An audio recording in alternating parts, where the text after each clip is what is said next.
The Tona'atam Tribal Employment Rights Office has been serving the nation since 1978. Tero was formed with the goal of eradicating employment discrimination.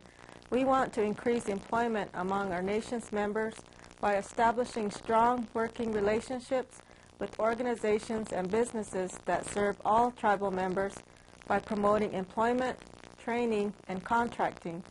The Tribal Employment Rights Office is a resource for employers.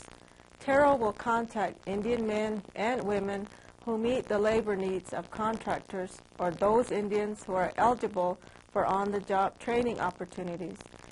If you are a prospective employer or an Indian seeking employment on the Tona'atam Nation, the Tribal Employment Rights Office is ready to serve you. I would like to introduce John Navarro, President of the Council for Tribal Employment Rights, and one of the individuals who was instrumental in the implementation of the Tribal Employment Rights Office for the Tona'atam Nation. He will give you the history and background that explains why the Tribal Employment Rights Office was formed. The Council for Tribal Employment Rights is an Indian-owned and operated nonprofit organization with a membership of over 300 tribes and Alaska Native governments located throughout the United States. In the mid-1970s, with the support of former tribal chairmen Cecil Williams and Max Norris, the Tona'atam Nation played a vital role in the development of tribal employment rights concept and the spread of Tero programs nationwide. Indian preference is not a new concept. It was first enacted as a law by the federal government in 1834. Historical enforcement of the law was the responsibility of several federal agencies. For many reasons, these agencies were unable to meet their responsibilities. Tribal governments, faced with staggering unemployment rates, which ranged from 25 to 85%, realized that they would have to look to themselves for a solution to this problem. Utilizing their sovereign authority, the Tona'atam Nation and other tribes passed the strongest employment rights law in the nation. The law called for Indian preference in all aspects of employment and contracting. While they realized some measure of success, tribes quickly learned that merely passing an employment rights ordinance was not enough to ensure compliance. 4 key elements were put in place to maximize the effectiveness of the Tero ordinance.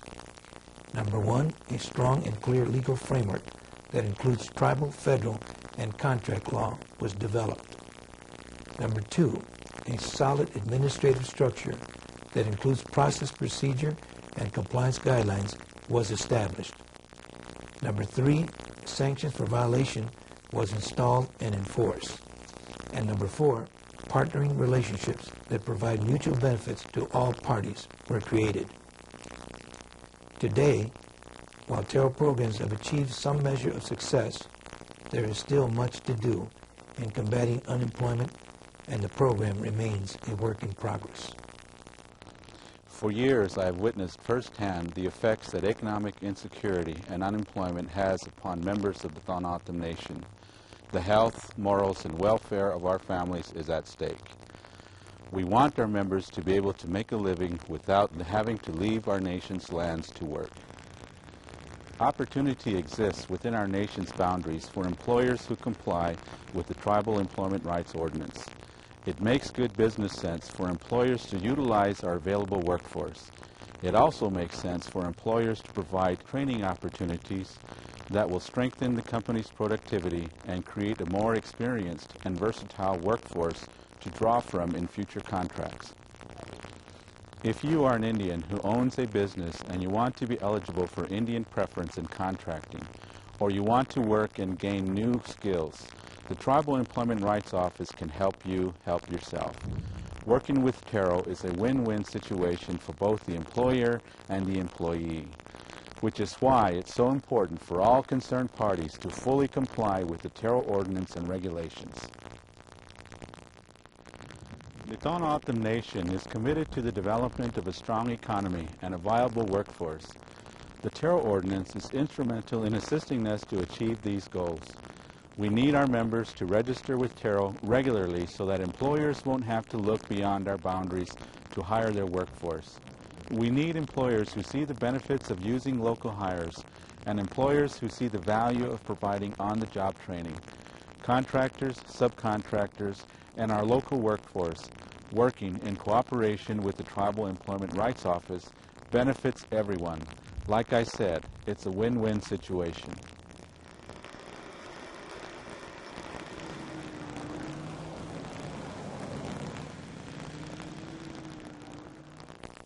As a means of getting you acquainted with the Tribal Employment Rights Office, I have put together some of the most frequently asked questions, and we will answer them for you. I would ask you to keep an open mind. We look forward to your support, cooperation, and participation. Now let's take a look at those questions.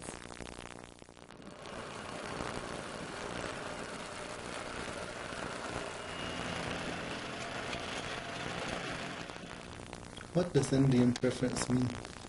Indian preference is the unique legal right of qualified Indians to have the first opportunity to work at all employment training, contracting, and subcontracting, which requires all covered employers on the reservation to give preference to qualified Indians. Which employers are required to comply with the Tribal Employment Rights Ordinance?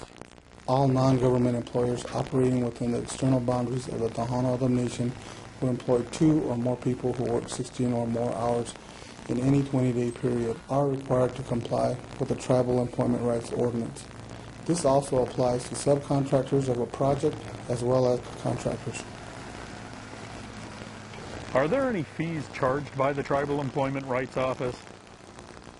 Yes, there are fees based on the total contract amount, the number of employees, or the gross sales. Contact Tero for more detailed information. Hiring qualified workers is challenging. I employ key people with specialized skills.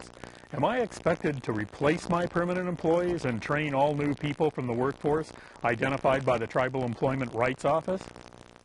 Of course, all employers are encouraged to make a good faith effort to research our local Indian workforce pool. You must give Tero 72 hours to locate and refer qualified Indian applicants.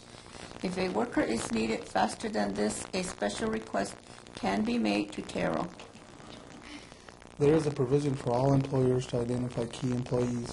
A key employee is someone who is in a supervisory position or someone who performs a critical function that is essential to the project. Employers need to review their employee roster with the Tero representative and obtain waivers for all non-Indian and non-local Indian employees. Employers should become familiar with the hiring hall routing subsection of the Tero Employers Manual to determine who is and who is not eligible for the waivers. Some situations will need to be handled on an individual basis. Failure to comply with the Tero ordinance will result in sanctions outlined in the Employers Manual. Will my company have to train Indian workers that we hire through Tero? Yes, Tero does require employers to provide on-the-job training as would be done on any job site. An apprenticeship program exists on the nation. Many tribal personnel are trained through this program. And if there are any apprentices who would be appropriate for your contract, you will be expected to participate in the apprenticeship program by providing an on-the-job training for those individuals. Many of our Indian workers come with a broad range of skills and past experience, so your training needs may vary.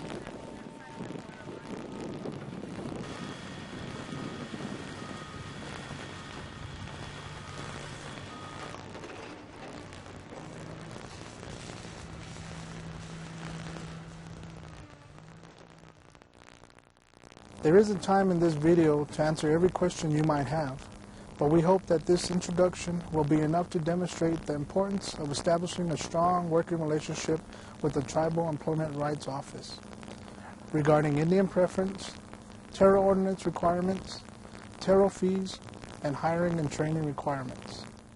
Whether you are an employer or a prospective employee, remember the Tribal Employment Rights Ordinance is a law. But most importantly, it is a win-win situation for everyone involved.